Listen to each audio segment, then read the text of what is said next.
joined by Elizabeth Hertel, Director of the State Health Department. Thank you so much for joining us this morning. Really appreciate it. Good morning. Thank you for having me. Well, let's start with President Biden announcing new CDC outdoor mask guidance as early as today. Will Michigan follow those mask guidelines? We will certainly take a look at the recommendations and guidelines issued by the CDC. We have generally aligned with those the guidance that they put out. So I would anticipate if we see a change to masking recommendations that we will look at our recommendations to make sure that those align. Now, we have some new mask guidance locally, or at least here in Michigan yesterday.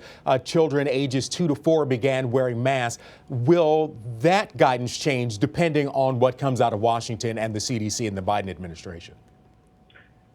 We extended the mask mandate to children aged 2 to 4 as recommended by the CDC and the Academy for Pediatrics.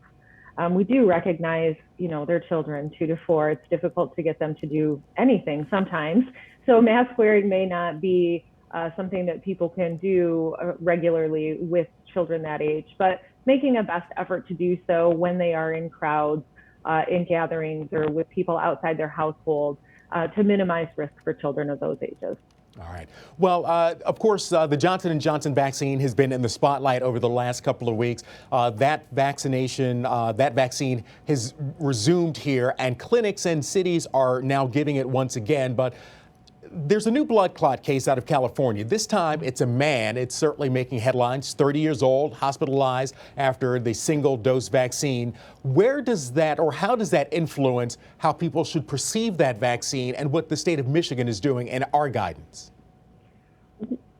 We don't know enough about that case yet to make any determination on how that young man actually got the clot, whether there was a pre-existing condition or something else that may have led to that.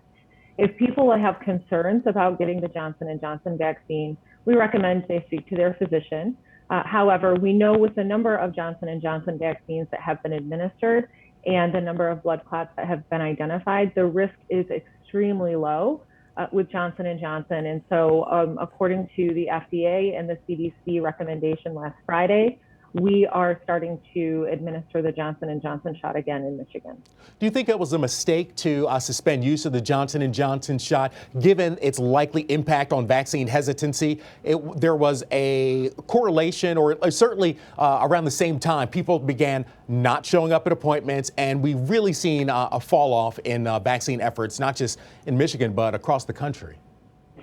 I don't know if that contributed to it. I think it was a good idea for the FDA and CDC to take a pause and look at the data that was coming in to ensure that we are administering safe vaccines and that the risk is very low.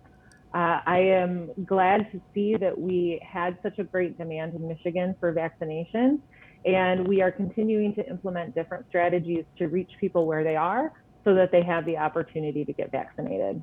Well, what do you say to someone who says, you know something, the Johnson & Johnson vaccine, if I'm offered it, I'm just not going to take it? We've seen guidance saying that 73% of unvaccinated Americans really just want nothing to do with that vaccine.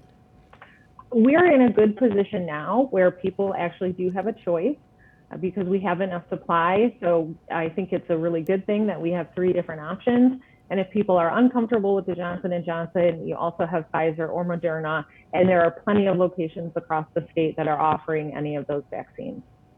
All right. Well, given the trend in vaccinations, we just stated that it's more appointments are going unfilled and people are pushing them back. What does that do to the state's effort to reach herd immunity? Will we actually be able to get there? I do think we'll be able to get there. We knew that we were always going to get to a point where we would see people who are ready and willing to go anywhere to get a vaccine. And then we have groups of people who are amenable to getting the vaccine, but maybe it needs to be a little bit easier, more convenient. And so we're looking at ways to continue, again, to bring the vaccine to people where they are. To ensure that they have an opportunity to get it. And a final question, it's almost a lightning round. We need a quick answer here. Sure. Graduation season, wedding season is here. What do you think we're going to see in terms of restrictions during the warmer months, the summer months? I'm hopeful that those vaccination rates continue to go up and that our case rates continue to go down, and we will be in a position to be able to get to a more normal type of lifestyle, something that we were used to pre-pandemic. All right, Director Elizabeth Hertel, thank you so much for joining us this morning. I really do appreciate your time and your guidance. Thank you so much.